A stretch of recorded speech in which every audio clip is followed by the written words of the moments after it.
Professor David Widdifield is a clinical associate professor in operations management and also the director of supply chain in the master's program.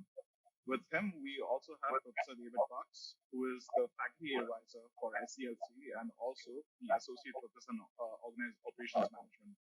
With us in our audience, we also have Professor Monica Busolo, who I've had the pleasure of learning statistics under.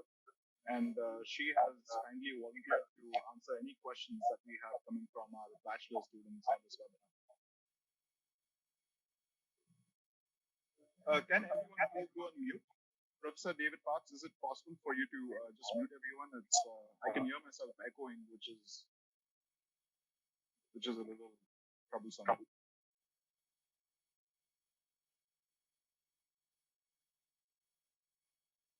Hello? I think, yeah, it's a lot better right now. Thank you. All right, so the agenda for today is that I will start with telling you a little bit about SCLC, why SCLC was formulated in the first place. I'll introduce the new leadership team. I'll also tell you why students like SCLC by talking about our previous events. And after that, we will have our guest speaker session where the guest speaker session will be divided into two sections where we first address the industry-related questions and later we'll also draw upon our focus on student engagement and what the fall semester could look like. And finally, in the end, we will spend a good 20 minutes answering any questions that you might have. Now, beginning from the next slide, I will appreciate everyone to make whatever questions they have and state them on the UTD WebEx and not speak them out loud.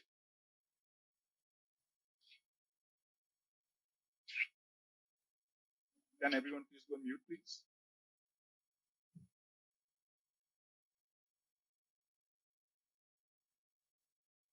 I request everyone to please go on mute because it causes a lot of disturbance while talking. I can hear myself echoing in the background. Thank you. All right, so long story cut short, the main objective of SCLC is to expand the supply chain learnings of students from UT Dallas campus. And we do this by providing a lot of leadership opportunities to students as a leader and officers in SCLC. And we also bridge the gap between students and faculty. As in, if students have any suggestions on how they could improve the curriculum of the supply chain program, we pass those suggestions on to the faculty. For example, Professor Dorothy Honan, who is the operations management professor in the operations department, has the beer game in her class curriculum that she has. And SCLC has also helped Professor Dorothy host those beer games that she has in her class.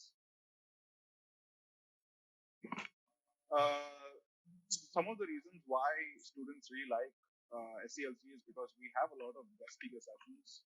We have industry site visits. We also have we also have one business case competition that we have every semester. And in the next few slides, I'll go about speaking about them. So this slide talks about the various guest speaker sessions that we've had in the past.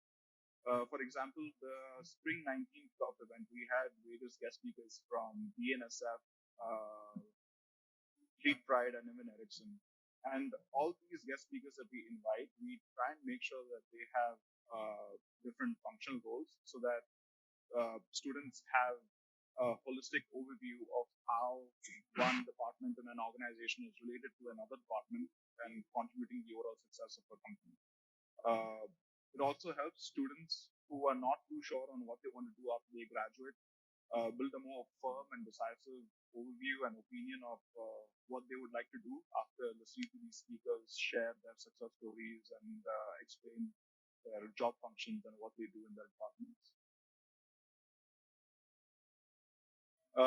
These are some of the big few companies that SCLC has organized its site visit at.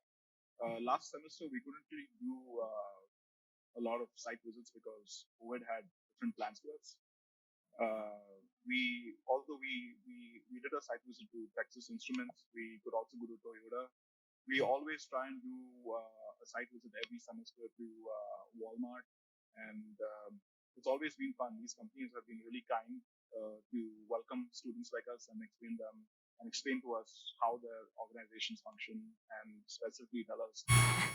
Professor, is it possible for you to just mute everyone? Yes. I don't think I have that option.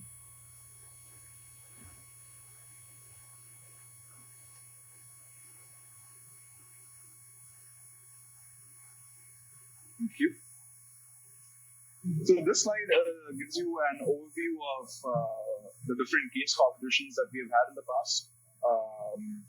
So with case competitions, what happens is that SCLC generally approaches a company and asks the company about the real problems that they're facing in their organization. The company then sends one of their representatives to connect to the students and better explain to them what's happening in their organization, and then students come together and develop real life solutions to develop the problems that the students.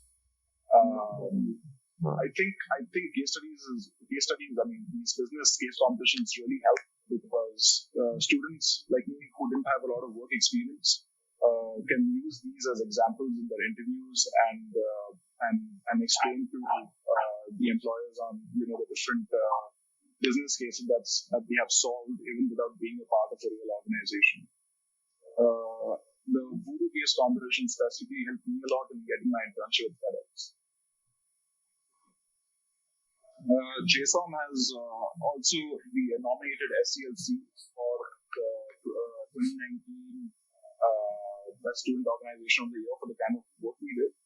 And the OLI awards are like a really prestigious award in JSOM where students and faculty and even student organizations get awarded for the exemplary work that they have done during the year. This is a snapshot of the officers and the leaders that make up SCLC. We currently have 30 officers and leaders. To be precise, there are 9 leaders and 21 officers, and we currently have 180 student members in SCLC. So this is a short clip made by a few leaders and officers. Vikram, Jayesh, and Yash Dedia have worked really hard to make this short clip to summarize a few of the events that we have had. The one that we had in SCLC.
All right.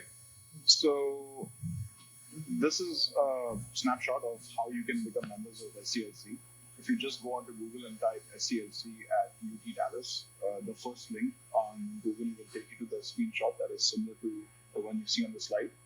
And if you are like few of our previous officers and leaders who just can't wait to be members of SCLC, you can just take out your phone and scan the QR code on the right of the screenshot and fill in a few details and become members of SCLC right away. That's it on the part of SCLC.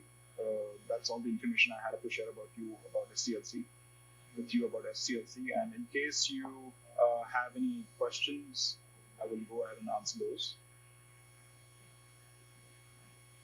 While some of you take some time to become members of SCLC right now, I can go ahead and answer a few questions that you may have about our student organization.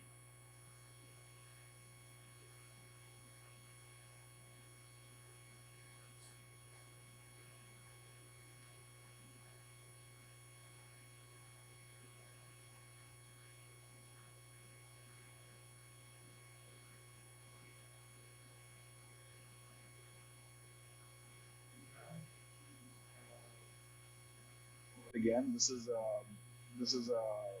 screenshot of where you can go and register for SCLC. If you just go onto Google and type SCLC at UTD, the first link on Google will take you to the first link on Google will take you to the screenshot that you have similar on this slide over here. And in case you're like some of our previous officers who just couldn't wait to be members of SCLC, you can go ahead and just scan this QR code and become members of SCLC right away.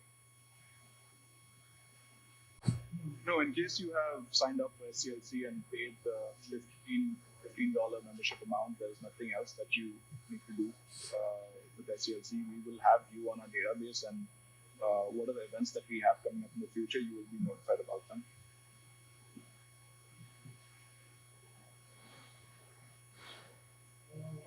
Current students of UT Dallas are eligible of being a part of SCLC. That's correct.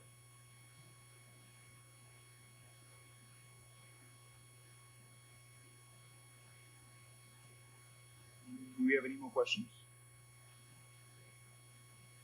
Just one last question.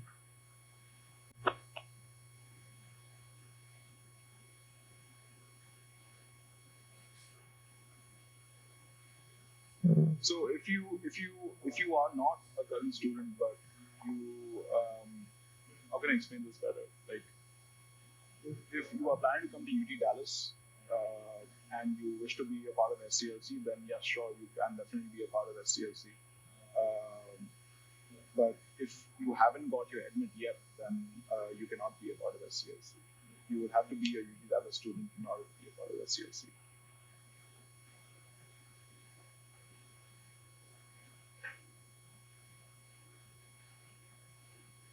Yeah, SCLC would cater to both BS students and master students.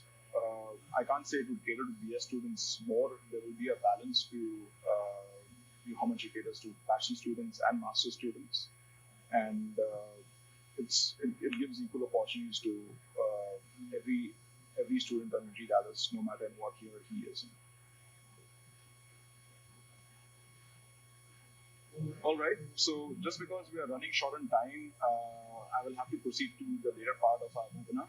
In case any of you have any questions, please feel free to email us at sclc@utdallas@gmail.com, and we will try our best to answer all your questions to the best of our capacity. So moving forward, let's start on with our guest speaker session of the live webinar. And in case any of you have questions, please go ahead again and comment on the WebEx chat, and one of our leaders will go ahead and filter down. If there are too many questions, one of our leaders will be going ahead and filtering down to a few questions only, because we've had such a good response in this webinar. It wouldn't really be possible for us to answer all the questions. So in case you have a question that really needs to be answered and is not picked up, please email us at sclc@utd@gmail.com. With Widdifield, we all know that COVID has caused so much damage. Organizations are laying people off. There are small companies around that have shut down permanently. And so what do you think these organizations could have done to set up its crisis management in such a way that they could better manage their short-term liquidity impacts and also ensure that a business continues in times like these?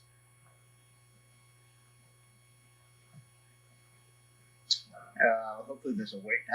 Good afternoon, everybody. I just saw it there. There we go. My controls weren't working that great. Anyways, no, thank you guys. This is a great question. There's a number of things that companies could have done or were doing really well. Just recently I've been working in the retail sector with a number of my colleagues in looking at the types of supply chain risk and resiliency programs that are out there that were put into place. Nobody could have prepared us for what we saw happen. I mean, this is something we have not seen a pandemic crisis like this for over 102 years since the Spanish flu. So even though it's been a huge part of our supply chain, talking about resiliency, which resiliency helps us to withstand or move to a new normal, withstand the delay or disruption to our supply chains, or move to a new normal of operations. The consensus in the industry right now, particularly I'll talk about the folks I've been working with here in the last couple of months, is that we're going to move to a new norm. Back to the question about what could these companies have done better, I think making localized points of contacts or small regional controls of their supply chains. One company that I've worked with in the past that had a similar situation, totally unplanned for, that they weren't ready for, was Abbott Labs in issues with the infant formula Similac. At that time, they had two primary sites that they did production of Similac for both commercial and consumer businesses. In their consumer, which is the largest part of their business for this, that plant unfortunately had to be shut down, and they had to quickly shift production over to their commercial plant, which was located thousands of miles away over in Arizona. They were over in actually Tucson, Arizona. In that situation, what happened is, just to give everybody kind of background on it, is that in the monitoring of the infant formula that was in, and this was in Holland, Michigan, but in their plant in Holland, Michigan for the consumer production of Similac, they found there was a high level of contaminants in the product. It was actually insect parts. The CEO made the decision to shut the plant down immediately, but at the same time, because it had such a huge volume coming out of that plant, they had to go back through and check to see where was those lots that were contaminated being sold, not just here in the U.S., but here on a global basis as well. One of the things that they did very fast and very well, and similar to what we saw happen with COVID-19, is they immediately started setting up emergency management teams across the countries so they could manage the tracking and recall of that formula. Well, we saw some of the same response in the retail industry as well. Two companies that I worked with here just recently, one of them is a big partner, become a big partner of our MS-SCM program, was Verizon Wireless. Verizon Wireless was instrumental in setting up these emergency management teams across the country and across the globe to ensure that they had digital connections and communications with all the supply chain partners using their new 5G technologies. That really helped in the rapid response, as well as quickly track in where were those basic necessities that were quickly needed in the industry. That's an example of how they did this very well. From an inventory deployment site, working with another one of our partners in the MS-SCM program, DHL Supply Chain. DHL Supply Chain has been working basically nonstop with their customers to ensure that they not only have fulfillment sites, many regional fulfillment sites set up for those inventories, and even for distribution of those inventories or those necessities that were needed. Toilet paper being one of the biggest ones. They also, as stores, as retailers are going more into what they're calling a micro fulfillment center concept for their stores, a facility, they also started doing a robotics as a service platform where they were taking their Locus robot picking and packing solutions and deploying those quickly into the stores. That gave the retailers a lot of flexibility that with a decreasing workforce due to COVID-19, they were quickly able to continue to scale up and provide those orders or those goods to the consumers where they're needed. So these are just some good examples, very similar to what Abbott Labs did. This was back in in the mid 2000s, where they quickly created these teams and reacted very fast. So it's been interesting to see what's been happening in the industry as companies are going through that. One of my former employers that I work with very closely is Designer Brands Incorporated, working to see what their plans of actions were. They basically have turned, very similar to this micro fulfillment center concept, they've turned their retail chain into this fulfillment concept where they're fulfilling customer orders out as they're coming in. So we're seeing some changes like that. On the downside to it, and this is one of the criticisms, and Professor Parks can probably talk some about this as well, where we're seeing a lot of criticism and weaknesses in the supply chain, believe it or not, was in our inventory systems and how we handled and managed our inventory. We've been running for many, many years, almost 30 years, on lean inventory management systems because we've had the efficiencies and the capabilities in our logistics operations to quickly move smaller shipments of inventory into where they're needed very fast. What we saw happen during COVID-19, and all the retailers that I've been working with have called this out, we've seen a breakdown of those systems, of those processes, because quite frankly, we weren't able to get the transportation capacity that we needed to move that quickly from point of distribution into point of consumption. And that caused a huge problem. And many of the issues that you were witnessing of going into a store and seeing empty shelves of product, toilet paper being one, milk was another one, eggs, meats, and so forth, that caused a huge problem because we couldn't move that fast enough. And particularly when you saw demand spikes at 700% for toilet paper alone. Our systems broke down because we couldn't move quick enough. We didn't have the transportation capacity. And that's really one thing that I've started working on here as of late, and I'm hoping to continue this out. I'm working on another project with some colleagues from Arizona State University and Howard University, looking at this final mile piece of where these systems started breaking down because we started losing that capacity. So we did see issues like that. But we're seeing a lot of good things come out of this situation as well, where companies are setting up these types of crisis operations to handle this, and now starting to embed what the lessons learned are back into their supply chain strategies and how do we realign and reorganize our supply chain so we can better meet this. So, Rajit, did that help answer this question? Oh yes, Professor Parks, absolutely. Like everything you made, like you spoke right now, it makes sense, and it gave me. I'm pretty sure it gave a lot of other students also a better perspective on how how companies could have managed this crisis. But like also talking about, you just spoke about how managing inventory was such a big problem. Other thing that I have observed is like in this crisis, just in time has been so badly impacted that it's creating a very drastic bullwhip effect in downstream and upstream in the whole supply chain. Right. And I'm not sure if Professor Parks has joined us right now on the webinar. He said he would join us. I'm on. Yeah, I'm on now. Yeah, awesome. Would you like to? Yeah, thank you, Professor Widdifield. I'll comment a little. You're welcome. Yeah, for sure. So, I think one thing that's important to think through, and sometimes we have difficulty doing this, is this idea of unintended consequences. Right? All actions have certain consequences.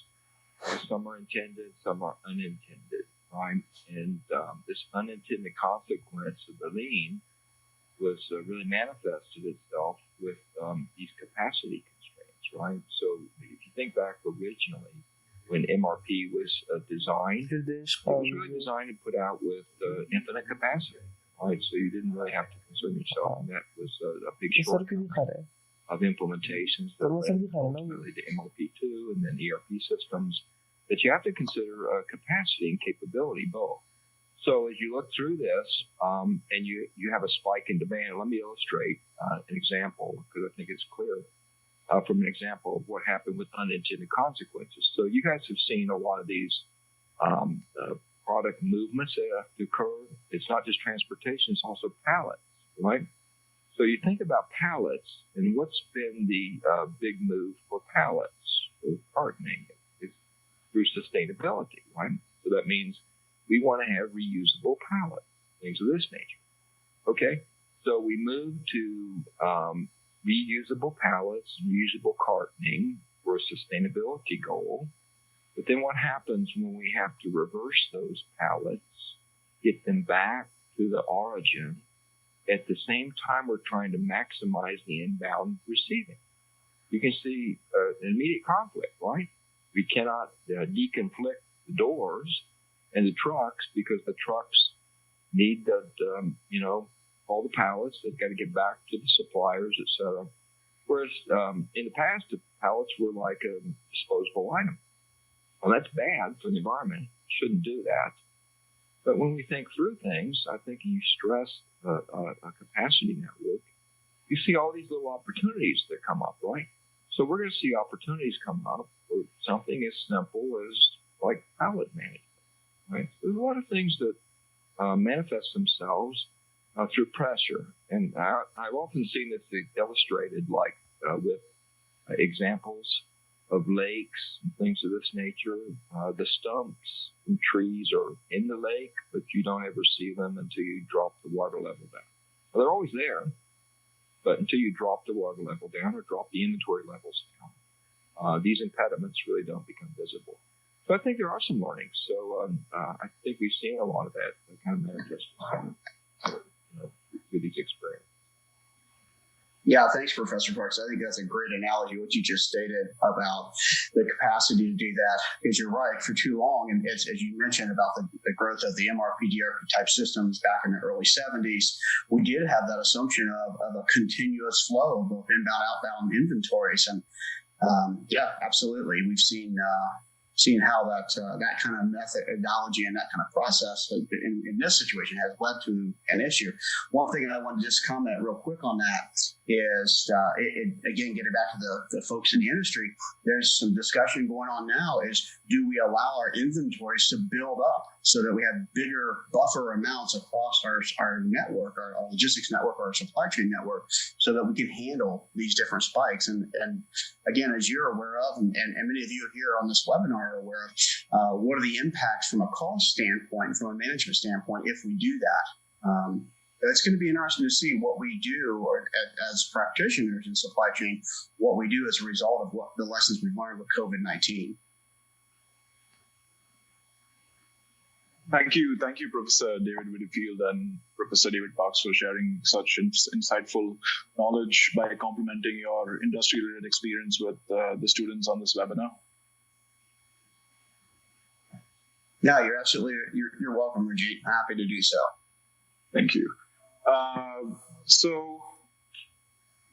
Professor David Widdifield, I remember you said to me that you have some prior commitments because of which you would have to unfortunately, right, because of which you would have to leave at 12:45. So moving forward to the next slide, we have a few questions regarding student engagement and school-related questions. So the first question is, will TA ships be provided during fall, or will they increase or reduce? Will they increase to help students because of COVID, or will they reduce because maybe the university has to save on major costs? What exactly would be like the outcome of this? Yeah, sure. So, I can definitely talk about, particularly for the OM department. I'm responsible for the identification selection of the TAs for our department. Basically, what we're doing is we're monitoring student enrollments for fall. We're also monitoring the size of the classes themselves, as well as for the professors who are going to be teaching those classes, to make sure that we meet the needs across the board of both JSOM as well as the faculty and the students who are in that course. So a message just came out earlier today asking us to start looking at what our fall needs are going to be. I know I've spoken to several, and you may be on the webinar today, about what are the TA ships going to be available for fall. I had one gentleman who reached out to me and said, hey, I hear I have to have a 4.0. One thing I want to explain to everyone on here, and I'm glad to have the opportunity to do this, is that A high GPA is absolutely great to have. 4.0 is great, but it also depends on what your previous courseworks are. There are a number of courses that where we select those TAships, we have faculty members who have a need for a TA that has mastered the skills within that course. So it isn't just a high GPA, but it's also what courses that you've actually completed. We're also looking at what some of the other experiences you have. Have you served as a TA in the past? We're going to be looking at that. If you have been a previous TA, we go back and we look at the evaluations you get. As of right now, the evaluations for spring TAs are ongoing. They're due on the 26th of this month. But we look at that as well. So we go kind of through a number of factors when we're looking at where those TAships are available.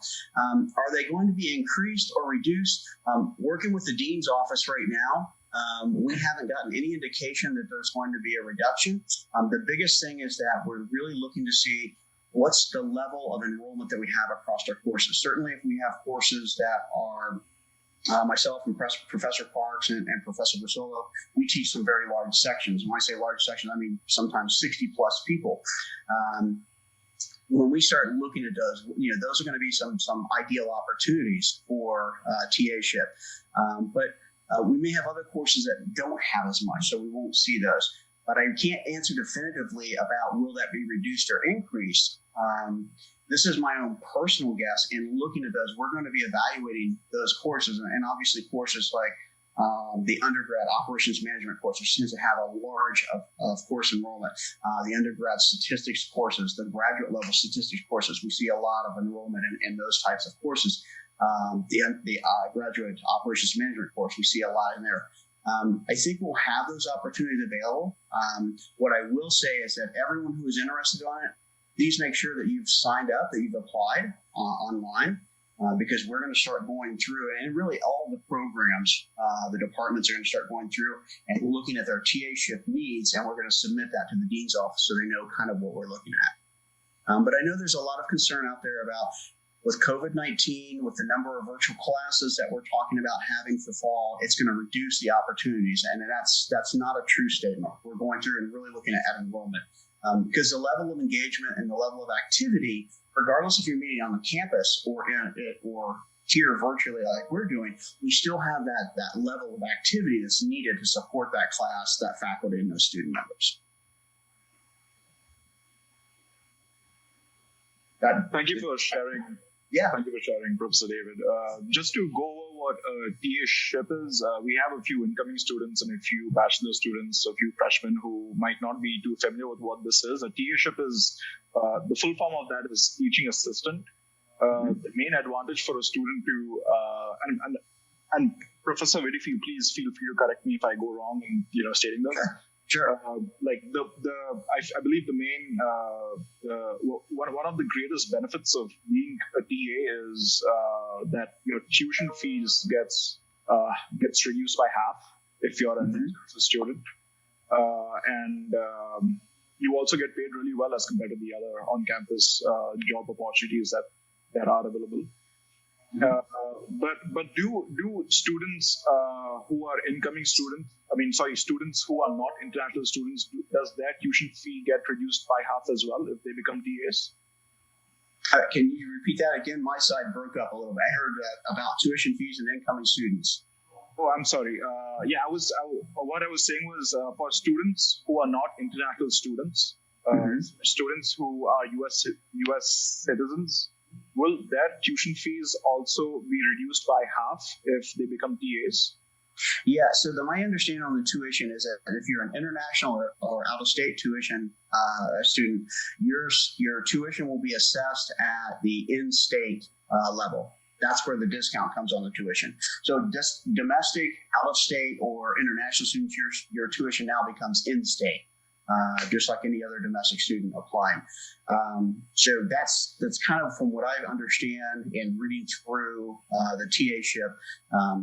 That's what the big benefit is. The other big benefit of being a TA, of course, is working with the faculty members, and not just in the course administration, but having more experience that if your resume is a little light, you now have some practical work experience that you can put in there for management and administration, for engagement with students, and more of a project facilitator role, managing students. So it also gives you some additional experience that you can put on your resume as you go out into the workplace and start talking to prospective employers. So those are really some of the bigger benefits of it. Thank you, Professor. That's really clear. Thank you for clarifying it. We have another question related to this. Would you like to highlight on some of the new courses you might be offering this fall? Sure, and Dr. Parks has a couple on his side as well. We have a couple new courses that are going to be offered this fall. One is it was typically offered in the spring, but we are now offering it in both fall and spring. It's the OPRE 6378, that's Supply Chain Strategy course. That used to be mainly offered in the spring. We made the decision early in spring with the response to enrollment to open that up for fall. This course is really designed to help a student understand what goes into supply chain strategy when you're developing a supply chain network.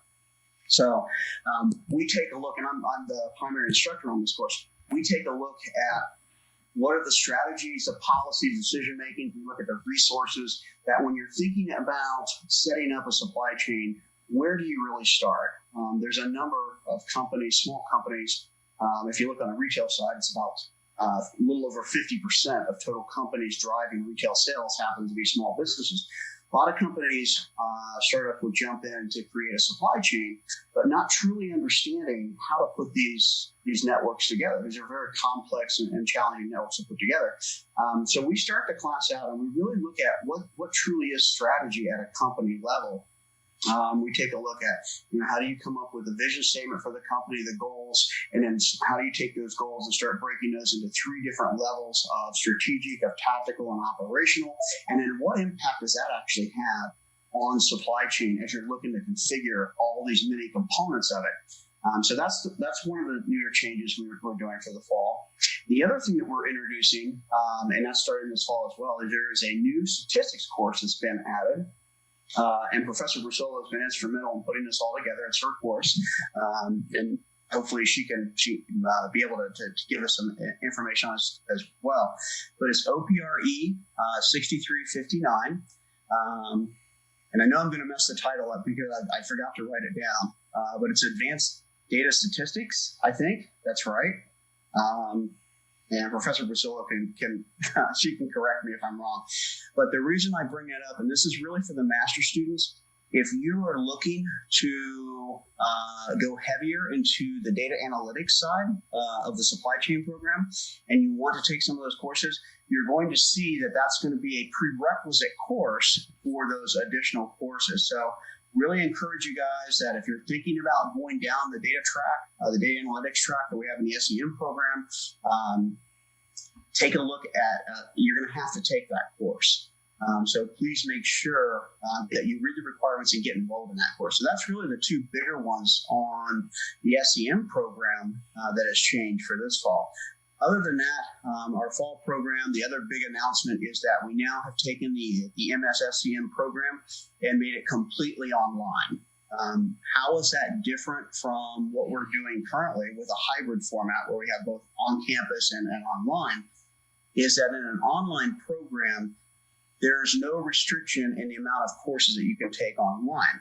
That basically means that wherever you're sitting, as long as you're not an F1 visa student, you can take up to those 13 credit hours in the spring and 10 credit hours in the summer. These are all being done online. One of the things that Dean Jacobs has given me the mandate on is to make sure myself and Professor Dewande, who's our area coordinator for OM, is to make sure that we have the bulk of all of our supply chain courses online, which we already did, which is great. But now, if you do have visa issues, I was just talking to one of my colleagues earlier today in the OM department talking about Mumbai and the rising number of COVID-19 cases in that area and not being able to get students out of there. Now, if you were an incoming student it's very easy to move your admission from the on-campus program onto this online program format. And it's the same instructors, the same content, everything is the same. So that's really the two big announcements for me. Thank you for sharing, Professor. I lost you for a bit out there. Did you say as long as students are not F1 students, all courses, all 13 credits can be taken online? Yes, that's correct. So as long as you're not an F1 student here in the U.S., you can go online and do your complete program that way. Okay. So, and I also said, hey, Rajeet, and I also said that if, let's just say that you started online and then the situation clears up and you can get your F1 and you do want to move to campus, it's a very simple switch to move to the on-campus program. Okay. So students, for example, like who are in India at the moment and are new UTD admits, can they take all courses online? All 3 credits online? Yeah, and I'm glad you brought that up. And we're actually, to let everyone know, we're actually going over this tomorrow morning. We have, I think it's accounting, finance, and supply chain management. We have our admitted student webinar to get students enrolled. So 2 things related to this. So one is, of course, the online program for the MSSCM program. You basically contact the grad admissions office during your advising appointment. And let's just say you want to do the online program. You say, I want to do a change degree form and switch to the online program until the situation calms down. Then you do the exact same thing when you're done. In that scenario, let's say you switch to the online program full, you can take as many courses that you want online, up to the 13 credit hours within our policy. If you're on campus, and let's say that you can't get in here, there's going to be a new designation for visas, and this is called an FV, Foxtrot Victor. This means virtual. What UTD is going to allow, what ISSO is going to allow, the International Student Services Office is going to allow, is that if you start out as an FV visa student, in the fall, you can take up to 13 credit hours online. Now, that switches in spring, and that's the current plan that UTD has right now. And this is what we're going to be going over tomorrow morning for the international admitted students enrollment with the grad advising group tomorrow. So Marina Cantu, Angela Howard, and her team will be on there, and we'll be talking about these types of issues. So hopefully that helps add some clarity. And if you do get more questions on this or the TA ship or anything, because I know I've got to quickly wrap up, you can either forward those over to me or the students can send it to me direct. I'm available via email or MS Teams, and I can talk one-on-one. Okay. Thank you for sharing, Professor David Widdifield. Would you prefer students emailing the questions to you rather than asking questions right now and you answering them? Yeah, that's perfectly fine. I'm happy to do that. I can get back to the questions if they've got it. But I do want to say that anybody who's on the webinar that's in the admitted status, please make sure you go to the appointment tomorrow morning, because we're going to be talking about this a lot more in depth at 8:30 tomorrow morning. Okay, thank you, Professor. If any of the students have any questions for Professor Widdifield, please feel free to email him. Professor Widdifield, if you could just leave your email address hang on. The chat box. I'm doing that right now as we talk. Thank you. Or if you guys have any questions that you would like even SCLC to answer, I will write the SCLC email on the chat box as well. Yeah, there you go. Thank you, Professor. All right. Well, thank you very much for the invite. I really apologize for this short notice.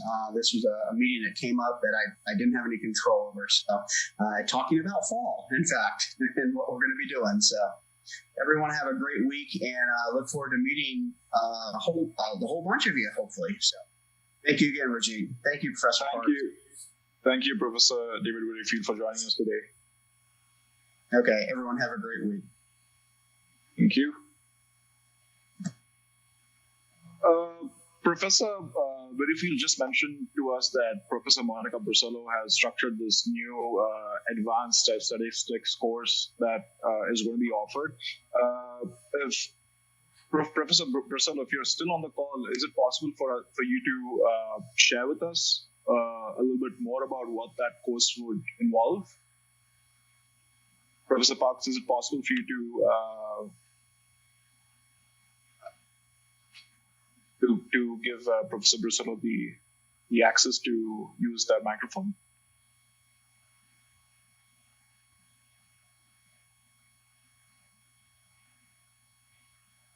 I am assuming that Professor Bristolo is not on the call with us at the moment, but please feel free to email Professor Monica Bristolo. Her email ID can be found on the Supply Chain Management JSON website.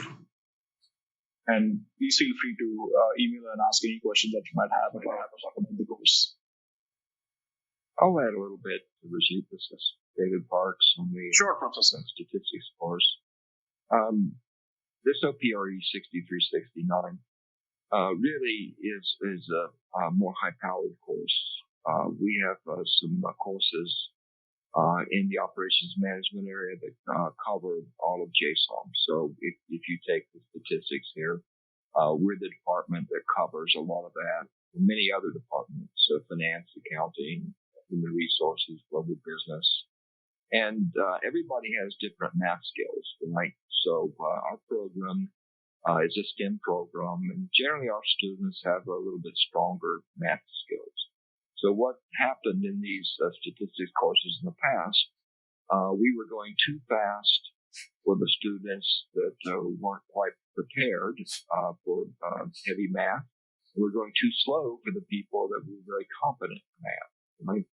Particularly at the master's levels, we have a lot of folks that come into this program with engineering degrees and information technology degrees and a lot of undergraduate degrees. And then many of our graduate students have, a few years of actual work experience also. So they're very adept at mathematics skills. So what we found is that this is a big need for people that are out looking in our jobs. And when you take the capstone course, you'll find almost every single project that we do as a capstone in our program does require a fair amount of analytics through customer segmentation, revenue management, profit optimization, demand, sales and operation planning. All those things are fairly heavy math, and ability for students to understand higher level statistics and draw inferences are critical.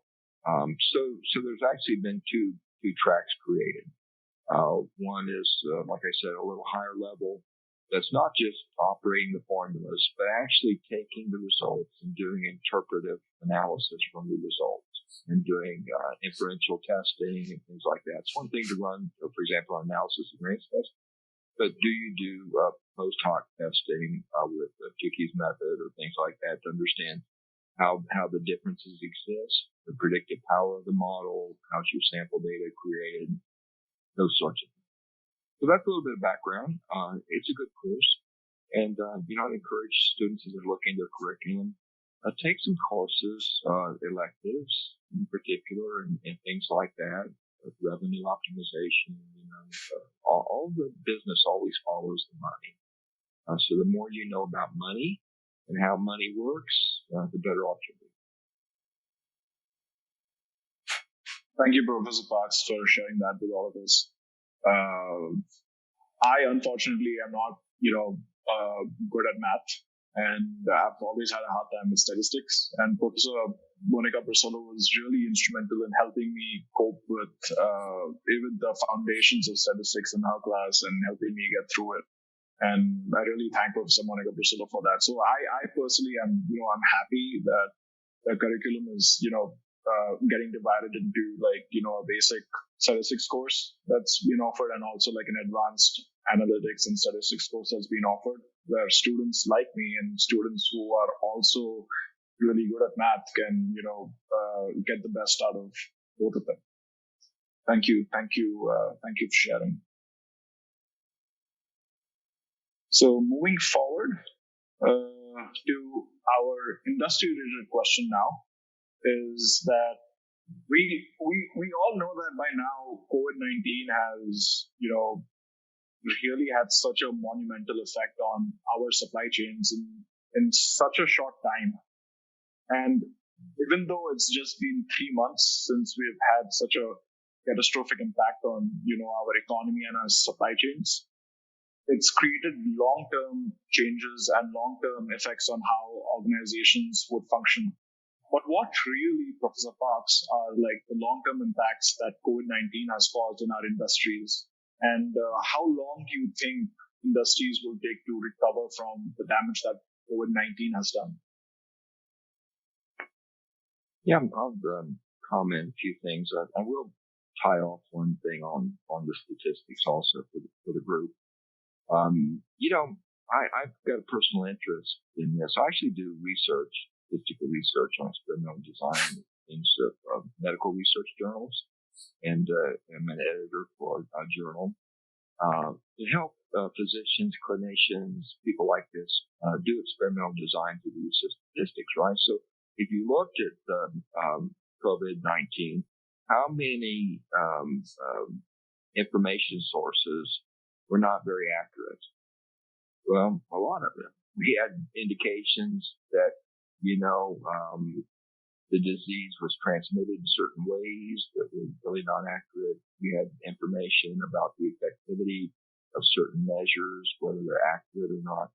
One thing you learn through statistics are things like terms called sensitivity and specificity, right? So we take a test for an illness. How many false positives do we get? How many people take the test repeatedly and get multiple positives? How many take it repeatedly and get multiple negatives? So when you see the numbers of so many tests taken, you don't really see how many people took the test, do you? Because the numbers of tests may be multiple for the same individual, right? Certain businesses, before you go into the business, they give you a test. It's a quick test, 15-minute test. If that test is accurate as the more regimented test, probably not, right? So we can look at all these statistics. You have to really understand the underlying data, right? So when you think about this, it's true for supply chain or really any business. And this whole notion of knowing about data and understanding data is critical. There's a lot of pressure on the vaccine. Will all people take the vaccine if it's available? Probably not. Will all people take the flu vaccine? No. Is the flu vaccine completely effective? No. There are people that take the vaccine and still get the illness. Right? So in going through this, I think you have to kind of understand the underlying conditions. And I'm giving that answer because a lot of these industries have had severe struggles, had fundamental underlying conditions. Right? So you heard Professor Widdifield talk about flow, and we talked about flow of product and flow and lean and things like that. Business is all about flow. The most important things you can think of when you think about business, supply chain, any kind of business is flow. Right? The higher the flow, the better the business. And that's cash flow, right? Cash flow. It's product flow, service flow, information flow. Anytime you restrict those, you're going to impede business. Right? So one of the most important things I look at whenever I assess any company is the cash flow. Can you have a profitable company that's not sustainable? And the answer is yes. If you have insufficient cash flow, if you're consuming the cash that you're generating, you're going to have a problem. And that's what occurred in some of these companies. They really ran into trouble on cash flow when you look at businesses, right? You look at other businesses, they ran into trouble on product flow. They ran into problems with information flow. You heard that earlier. We didn't know where the inventory was, right? Lots of respirators all over the United States, we don't know where they are. So you may have a need in New York, and there's plenty in Ohio, right? So that's the information flow. How do they get all those respirators produced so quickly? Well, they use supply chain in tier one. Ford didn't make all those. It was the tier one suppliers that made them. Well, what does a car company have to do with the respirator? Well, it has a lot to do with it, right? You think of the turbo induction systems on engines. They're very similar. You're pushing pressure into an engine. Same thing a ventilator does. It pushes pressure into a person's lungs. So there's a lot of opportunities in business. And what I think, if you think about things, the people that expired through COVID, many of them had underlying conditions. You got to go back with all this. I live in Collin County. Collin County has over 1 million people. There's more people in Collin County than many, many states. 67 states in the United States have less population than Collin County. So you look at how many people had compromised fundamentals. Well, many of them that died from it had comorbidity issues, right? The same in business. If you look at some of the businesses that struggled, and you look at Pier 1, they just announced bankruptcy Tuesday morning. Retail Center announced bankruptcy, right? They had very, very difficult fundamentals underlying the business. I think some businesses will recover faster, some businesses will shift. So you think about things like air conditioning business, okay? Air conditioning. Is anybody not wanting air conditioning today? Please raise your hand. I don't think people will go long without air conditioning, right? So the business will shift. Well, how did it shift? Okay, well, it shifted from when these retail stores were shut down. You even saw it at the university. They used opportunity to upgrade or reset equipment, right? So they're not doing service, they're doing replacement of equipment. So the businesses that are able to shift, move around, long-term, short-term, there's very, very much difference in the fundamentals of the business. Now you look at a business, and I think many businesses, the short-term impact, there's a long-term impact, right? Now, products businesses, what's the difference between a product business and a good service business? Whether a product or a good business, you have separation in time and space, right? You can produce the item before it's consumed. The service business, you consume as it's produced, right? Like hair cutting. You can't get haircuts in advance of need, right? As your hair grows, you need to have a haircut. You need to get a haircut when you need it. You can't store those up.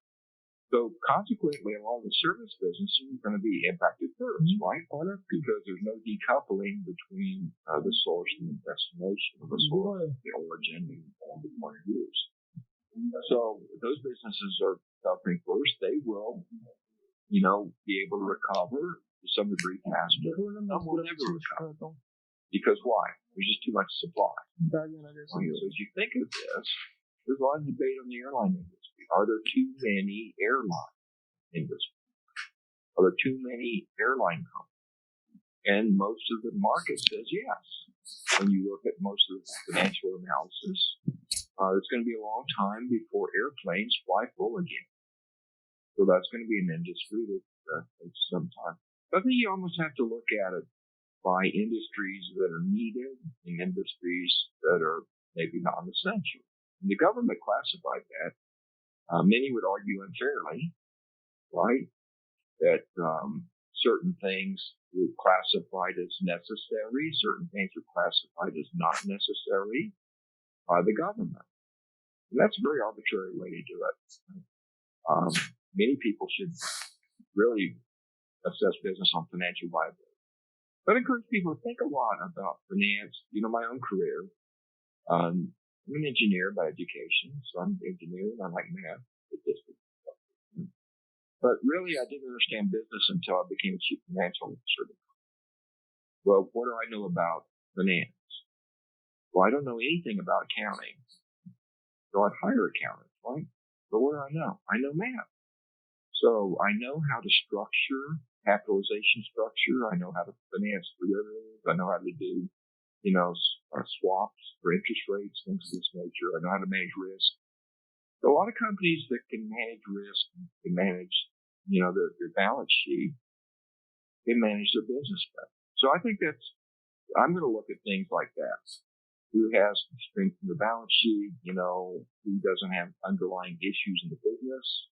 And you'll see some businesses come back pretty good, like construction, construction-related business. What's involved with construction? Are appliances, refrigerators tied to new home construction? Absolutely. Mm-hmm. Are bricks tied to new home? Absolutely. So those derivative businesses, I think, will come back because there's basic businesses that people need, like housing is a fundamental business. things that are not maybe necessary, like movies, may not, have the kind of sponsorship and income level they've had in the past. So I've always, personally, in my career, preferred to work with businesses that I felt were needed. I've worked in businesses that are food related, energy related, environmental related, construction related, things like that. So I think it's going to be a business by business, but fundamentally, businesses that had difficulty financially because of either oversupply or bad balance sheet will maybe never recover. Correct. Thank you for highlighting these points, Professor Parks. Now, when you were talking about the short-term impacts and the long-term impacts and how business should be flexible to absorb these impacts, I remember reading a news article where I saw that Ford was actually facing a hard time in their Dearborn, Michigan facility. So Ford, for the short span of time, decided to build ventilators for the healthcare industry instead of building cars. That is what their primary business is. And by doing that, they decided to produce about, I think, 50,000 ventilators in a span of 100 days, which would help them overcome their losses in this short span of time. So from a supply chain point of view, I think it's also very important for these manufacturers who manufacture these products to have flexible manufacturing facilities to cope with changing times and situations. Thank you. So moving forward to our next industry-related question. This is our last industry-related question, and after that, we'll be moving forward to a few more student engagement questions.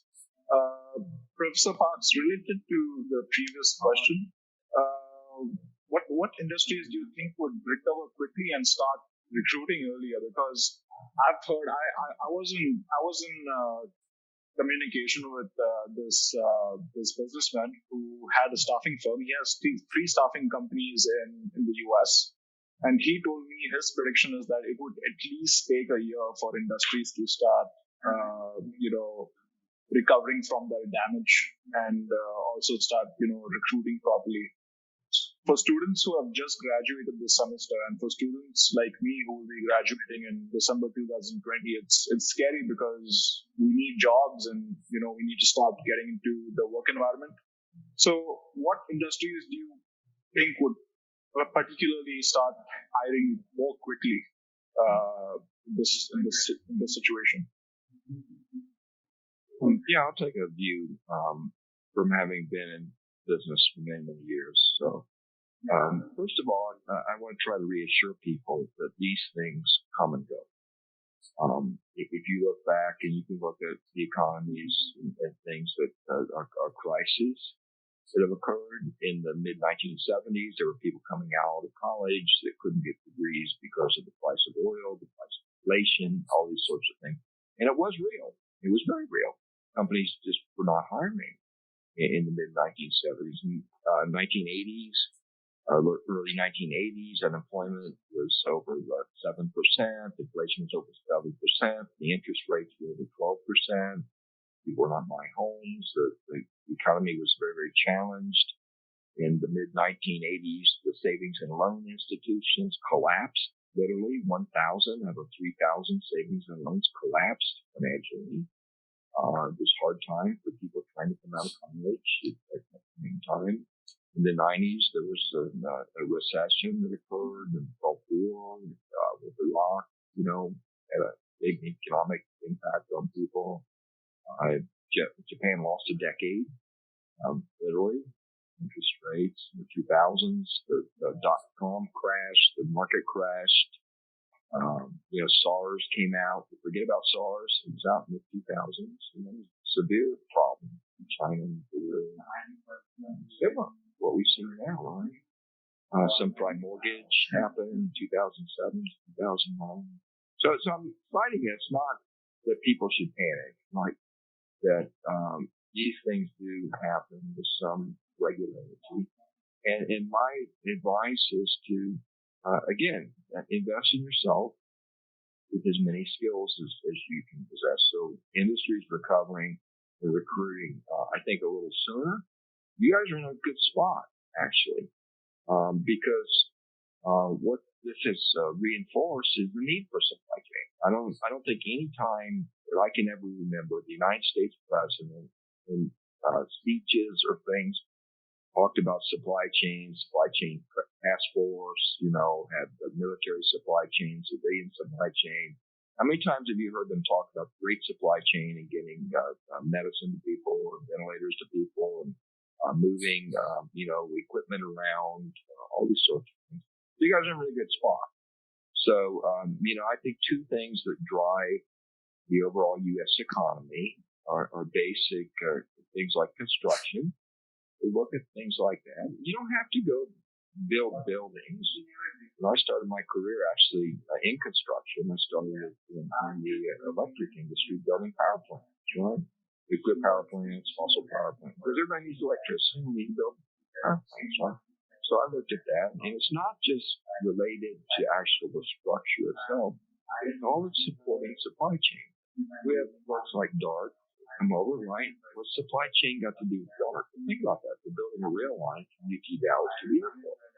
All that rail, all those trains, all that land, all that, it has to be procured, it has to be managed. Supply chain people has to do that.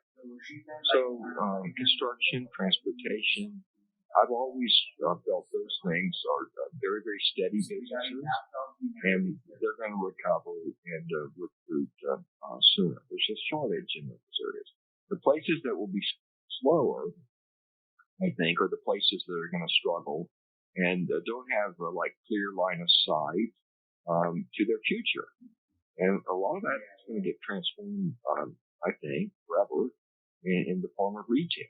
You just have too many physical stores, too much supply of stores, and people have too many different options. Their time is valuable, and what this has shown people is that through supply chain, you're able to fulfill customer demand very, very quickly, right? So the need for a society that existed many, many years ago, where consumers would have to go physically to a store to obtain something, and there had to be large amounts of stores, storefronts all over. That's going to get displaced, I think, probably forever. So I think you got to look through that. And for example, there's a lot of very, very good businesses here in Dallas and in the United States that will be second half of the year out looking to hire people. So I think the prospects will be much better in 90, 100 days than they are today, because many of these things that have been imposed on businesses were extremely restrictive, and you can argue their effectiveness, right? So you go through things, and I always tend to favor businesses that were needed, and I always tended to prefer goods or products businesses over services. But I think they will be faster to convert. Thank you. One last piece of it. Yeah. All right. Sure. One last piece of advice also. It is, some of you may have had your internships with law. You've been offered internships or offered jobs. And again, that's not unusual. Even if you have a job offer, there's not a certainty that you will actually have the company hire you. So as you're looking for jobs, sometimes people think it's not really loyal to go out and look for jobs. My suggestion is look for something you like, look for a business you're interested in, and try to get as many offers as you can, because offers can get withdrawn. And there's nothing wrong with trying to get multiple offers and get your best opportunity. So I encourage people to do a lot of interviewing, as many as you can. And SCLC provides a lot of connections. These people that she showed on the site visit, they're very interested in that. They're very interested in you. These people taking their time out to come and talk and things. Get to know them. Get to know people in business, because people do hire people they know. Not who you know, but who knows you. So it's important to be visible and, be active and go to the food bank, do things, that also societal things. Thank you for sharing, Professor Parks. Like you re-emphasized on the site visits and these guest speaker sessions that we have in SCLC. I think they're a great platform to connect with professionals from the organization. And most of these professionals that we call, in our Spring 19 kickoff event, we had Kim Cummings, who was the Assistant Vice President of BNSF Railway. So these professionals who come here are actually decision makers, and not all of them would really be, the first people in the whole chain who interview you. So if you have the ability to meet decision makers, that gets you like a step ahead from like the entire chain to, get on the good books and possibly build a connection with them and get a job over there. So I would really encourage people to, grab hold of all the opportunities that SCLC or any other student organization that they give you, and have successful careers ahead. Thank you. Thank you for sharing, Professor Parks. Our last student engagement question is about, like a lot of students like me have lost their internships. I lost my internship with FedEx, which is like a dream company for me to get into. And I know a few people who have lost their internships as well. So this has been a minor drawback for me and my friends. And what could we do and utilize this time, this pandemic, to turn this pandemic around? How can we convert this downtime into an opportunity for ourselves to advance through our careers? Yeah, there you go. Okay, I'll come off mute. So a couple suggestions. If you had an internship that was offered and you really liked the internship and liked the company, stay engaged, right? Stay engaged with the people at the company. Clearly they liked you and wanted you to come in for internship, and things are beyond their control. But your best network opportunities are with folks that you already have some connection with. So number one thing, I would stay engaged, right, through this pandemic. It's not going to last forever. And, in the scheme of things, I know it seems a long time for a student, a few weeks or a few months, but it's not really. You're all going to work maybe 30 or 40 years.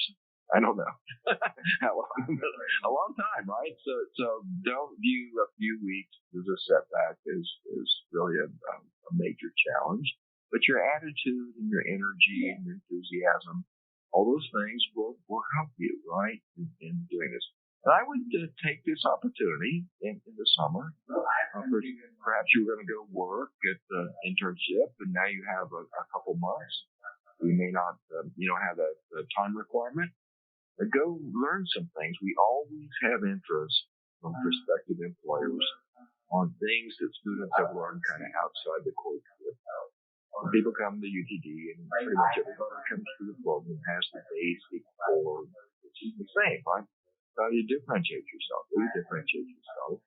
You're either volunteering and in organizations like the food bank up there and things like that. That's really firsthand live supply chain. Supplying food to people is critically important. And meet along good folks. So volunteering is always a good thing, but then also build equity in yourself personally.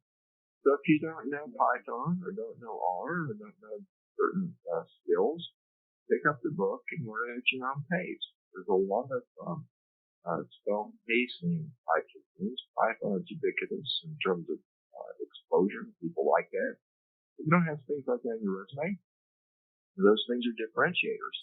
So turn this time into really opportunity to do three things: stay connected, stay engaged, make an impact, volunteer, and then build equity in your own personal self-worth. Thank you, Professor Parks. Now, like you mentioned, Python and R, these are more analytical tools that help students who are good with statistics, good with analysis to come out with a business solution. Are there any other business tools that you also recommend that students learn and that are widely used in organizations? Business tools that help in visualization. Yeah, data visualization is great. Tableau is great. Power BI is great. Right, learn those. They're all highly desirable. If you go to like the website, and you go to the COVID website. Let me see if I can share it right now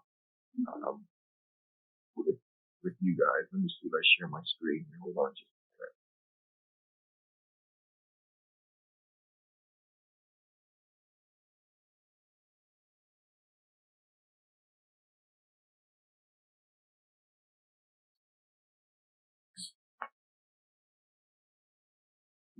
Can you see my screen graph? Yes. Yeah, see, all that comes out, right? All that. And you can look at all the statistics. They're all published because people are highly engaged with graphical representation, right? So understanding that, learning those skills, heat mapping, learn things about marketing and sales operation, right?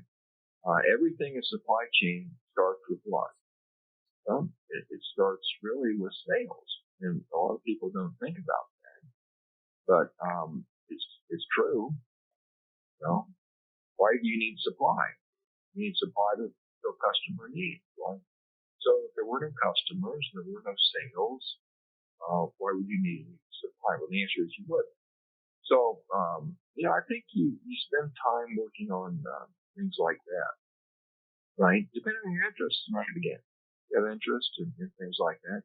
I mean, almost every capstone course we take has some element of customer valuations, pricing, marketing. You can't live in supply chain in just in isolation. Right. Thank you, Professor Parks. Is there anything else that you would like to add? No, I think that's it. We can open for some questions. Sure. So I just want to also, can everyone hear me? I guess you can let me check if I'm on mute. Okay, I'm good to go. Yeah, so these are the few other common questions that I saw that students had.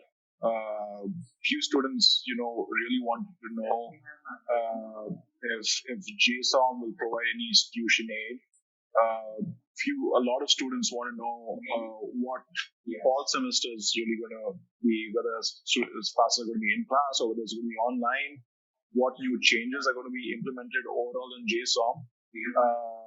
These few questions actually go beyond the capacity of specifically the operations department. But Professor David Widdifield was really kind to share a link with me, which under the title JSON Fall 2020 International Admitted Students Webinar. That link has people from UTD, all the key people from UTD, including the president, the dean of JSON, the associate dean of JSON, and all these key people in UTD answering questions like whether student aid will be given to people or if fall semester will be online or offline. And in brackets, on the right-hand side of the question, I've mentioned the time. It's a really long video. So if you for example, in the first question, if you want to know if JSON is providing any aid to students, you would have to scrub on to 52 on the video to specifically see what they have to say about tuition expense. And similarly, if you want to know a little bit about fall semester, whether it's going to be offline or offline, you can scrub to 1537 and see what answers are specific to just these questions over here. I would highly recommend you going ahead and checking out that link. If you want, I could probably just copy paste this link onto the chat so that everyone has access to it. it's a really resourceful link that would answer most of your questions that you have about JSON as a whole. With that, we reach the end to our session. I'll just leave the webinar open to any questions to be answered. Right now, if any one of you have any questions, please feel free to share that with us.